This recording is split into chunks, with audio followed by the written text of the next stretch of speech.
Hey guys, it's Jess, and today I wanted to talk about my dolls and other people that are doll owners in the doll community.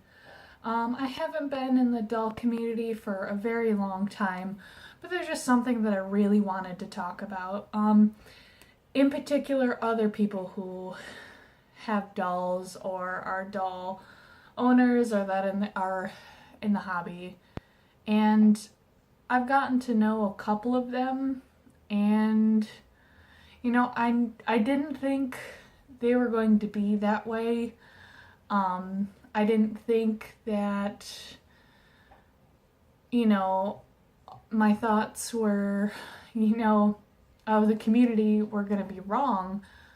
But I would just like to say that, oh my gosh, I absolutely love like every single doll person that I've ever met. All of them are super friendly and crazy inspiring.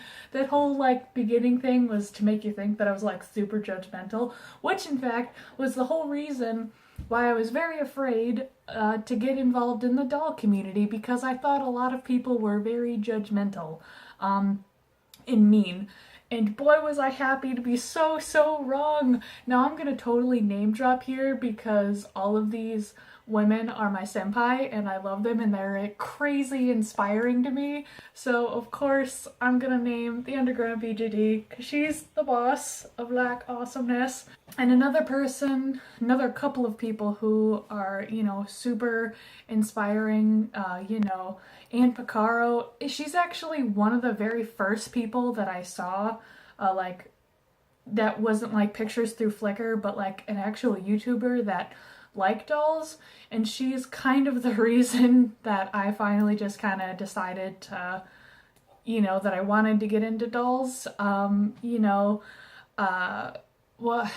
I'm trying to remember their YouTube names properly, but I'll list them all down below because they're awesome people. If you have any questions about the hobby, these are the women you need to talk to or watch because they're awesome. Ann Pecaro, the Underground BJD, HoundLady, WennieBJD. I have a couple other of super awesome people. I'll put them all in the description link below, but they're just amazing. Like, I follow them on Instagram, and I follow them on Flickr. A couple of them have different YouTube channels as well.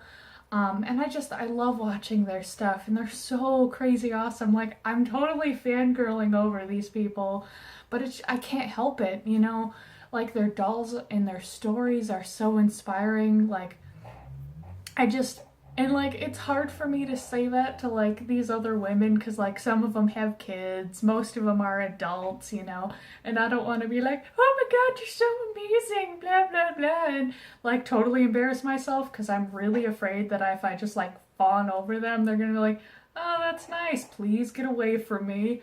So if I do it in a video, they may never see this, so it's like, notice me, senpai, but you'll never notice me freak out about you. But yeah, I don't want to make this too crazy fan-oriented. But I kind of wanted to show you some of my sewing stuff and how I've kind of progressed. So I wanted to do like a dolly dress-up video of my dolls. Hence why it's a dolly dress up, because I just finished another dress today, which my dolls are in now, and they're over there, are what they're going to end up in. So I want to show you guys the first pieces of clothing all the pieces of clothing that I've made, because I don't think I bought maybe 2 things for my dolls, but they're not in here because I didn't make them. So I want to show you what I made my dolls. Okay, these are one of the first pieces that I've ever made for Yoko and Shizuka. Woo! Yoko's still a little bit tightly strung, so she kind of flaps around a little bit. So this is the first dress I ever made, and this is the first leggings, skirt, and t-shirt I've ever made. And Yoko is very hard to sew for since she is gifted in certain parts. More than Shizuka is, which there's nothing wrong with that. Just poses an interesting challenge. So let's start off with Yoko, because I think she actually has the most clothing. She's my second ever doll. The company's name is Magical Angel. So she's a Magical Angel 1/3 scale Abby. She's from a newer company, so if you haven't heard of it, the company, it's not very popular right now. I always have her in this little medical cross necklace. It's either tied up like this or a little bit longer. I just made her a black tank top, and I had this fabric left over from something my grandmother made me. So I just thought it was really pretty, made it into a skirt, and made some very cruddy looking leggings for some reason. I don't know why I thought it was a good idea, but I did. The shirt and the pants or leggings, whatever, were very crude because I hadn't been. This is basically, you know, me first starting to sew. So, you know, wasn't super great. Kind of proud of the skirt though. It's probably one of the only least problematic things that I first made. But this top and bottoms were very unprofessional looking. Not saying that all my stuff right now is, but since they were very poorly made, it was kind of hard to get them clothed. Now moving on to one of the first dresses that I've ever made for dolls, and I haven't been sewing that long. I don't think it's even been a year since I started sewing. So I think I've improved quite a lot, you know, since starting. But this is the first dress I've ever made. As you can see, it's way too long for her torso because this is her hips, and, you know, this is supposed to be like right here. I like sewed like little stitches right here to make fake darts. However, I like how I used the lace as the sleeves and the collar. However, I could have done it a lot better.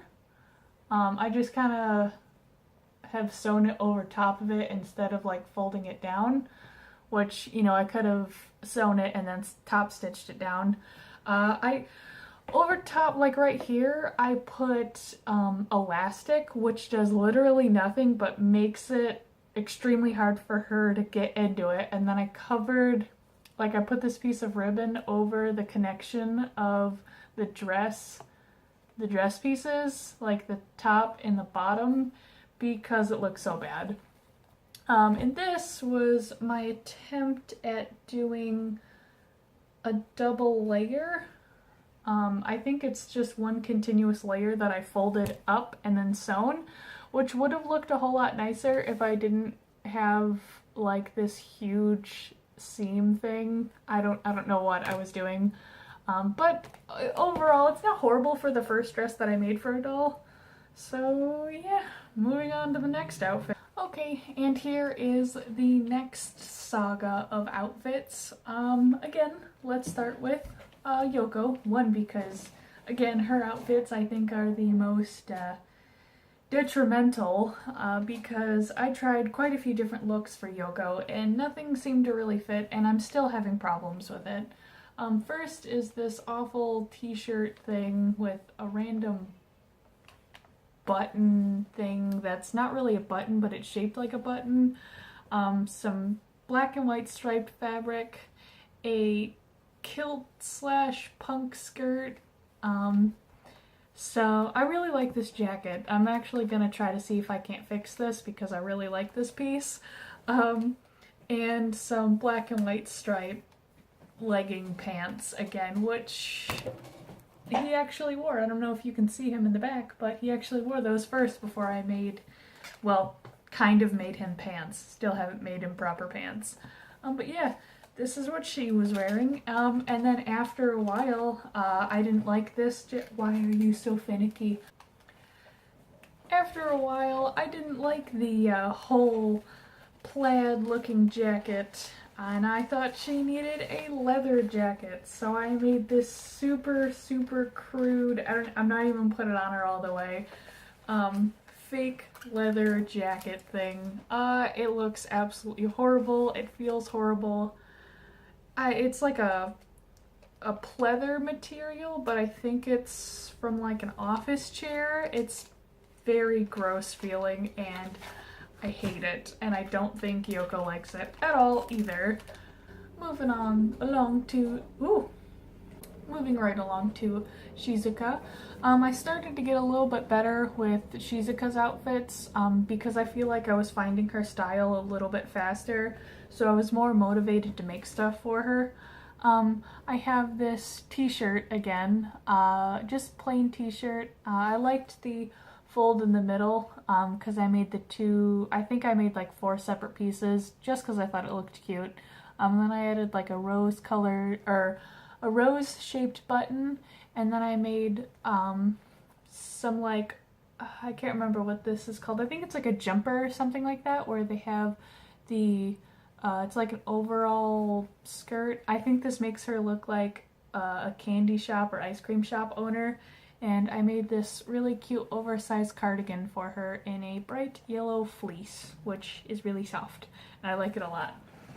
And now these are kind of PJs. I only say PJs because Yoko's dress is like super, super simple. I just needed to make her something kind of thing. So I just kind of like threw something awkwardly together for her, and it's like this Marvel top, this ribbon that's holding it closed because I didn't put any snaps or anything like that. And then, excuse me, I just put like a random t-shirt material thing, which is stuck in her leg hole. So yeah, it's like this weird, it's like a t-shirt that I just cut up and then put it on together. So it's by far one of my lazier projects. And then this, which I had to make a couple of times because every time I made it, it just didn't sit right, and I probably could have made it again, because I know what to do and what not to do now. She's got a little bunny Kigu, with little bunny ears and big white buttons. I wish I would have enclosed it a little more so it wasn't so cleavagey. But I think that was the first thing I made with a hood, and I really enjoyed it. And I enjoyed making it, and all the little snaps are right underneath the buttons, and I thought that was a cute touch. I really want to make Yoko like a bat Kigu or something like that, or a bear. Or no, probably I'd make my new guy a bear and her a bat, and like Bat Bunny. And Tadashi, I don't know if he really needs one because he's already an animal, and I don't know how to make a human Kigu. I think that would be interesting to make. This is one of my most elaborate dresses. This is still one of my earlier pieces, but I really, really enjoyed it, and it was very hard to do with the fabric choices that I did, but it was really the only way I could get the look that I was going for. However, I will be wanting to redo this dress, but probably later on when I've more established my my sewing technique, because I mean I really like it, but it's not there yet, but it's close to the thing that I wanted to make for her, like defining moment in her story. So it's more of like a importance thing that's got this like little cape, but I really enjoy it. And now on to the second most recent piece that I've ever made for my doll, and I'm really, really proud of it because I think it turned out really well. Those of you who follow me on Instagram and Twitter, I think it's on Twitter, but I know on Instagram you've definitely seen this dress. It is a 3-layered, super lacy, buttons and little button cameo dress that I had just finished maybe a day ago, excuse me, and I had made one more dress. This is her winter dress. I know it's not like long enough to be like a winter dress. But I like to mostly pair all the clothes that I have with these boots, except for the PJ, then I just leave her socks on. But I really, really like this dress a whole lot. It was really simple, and I learned a lot from making it because I took 18-inch doll patterns like for American Girl, and what I like to do with those types of patterns is kind of not splice but mutate them kind of, or alter them into making them fit into this kind of size. That's kind of where I got like the base idea of the frills, because I didn't know how to do the double layered frills. I still could have done it a whole lot better, but this dress was like a really big learning experience for me, so I'm able to make dresses like these now a whole lot easier, because I thought something like this with like all the detail and the frills was going to be so much harder, but I actually learned that it was really fun to make this, and I usually don't have a lot of sewing projects that I have a whole lot of fun with, but this was definitely one of them, and I'm super happy with it. So yay, I just love this dress. I can't wait for it to be Christmas, because this is her Christmas dress. Why did I make it first? And as a final look, this is Yoko's main outfit. It is a really long midnight purple dress, sleeveless, with a apron over it. The apron goes all the way around, and this unties and goes over to cover it, because she, like in her story, she works a lot, and just has like one plain dress with an apron, and this is her coat, and it's split into a couple of parts. This is an older coat that I made for her, but you know, I really, really liked it. It's not perfect, but just something about it, and the color I think looks really good on her. So I really, really like this color scheme with her, and it just kind of fit her, like kind of in the forest witch peasant kind of look. So yeah, I thought it was cute. And that is her final outfit, and no, she does not wear shoes. So it just fit with her character.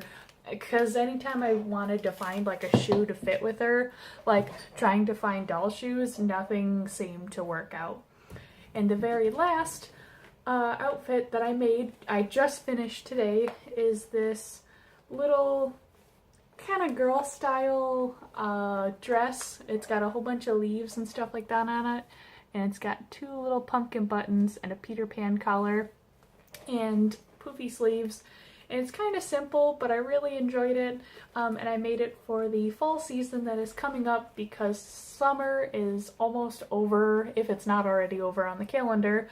But yeah, fall is moving in quickly, and I just thought this was a perfect little dress, like holiday dress for her to wear. Oh, and I paired it with these black boots, even though normally I would do the white ones, but these ones just seem to suit the fall month better. Plus it matched her dress a little bit better than the bright white girly boots.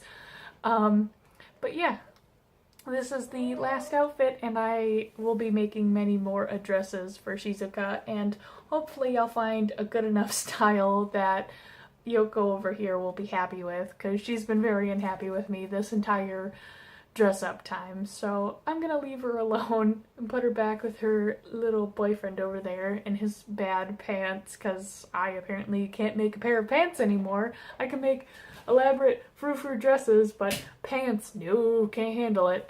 Anyways, thank you for watching. Oh, Denali Wind, that's another really good YouTuber that's also a BJD owner. She's kind of the reason, one of the inspirations of making Yoko's final outfit, because her two characters kind of have something like that, but mine's nowhere near as good as hers, and mine's still like a huge work in progress.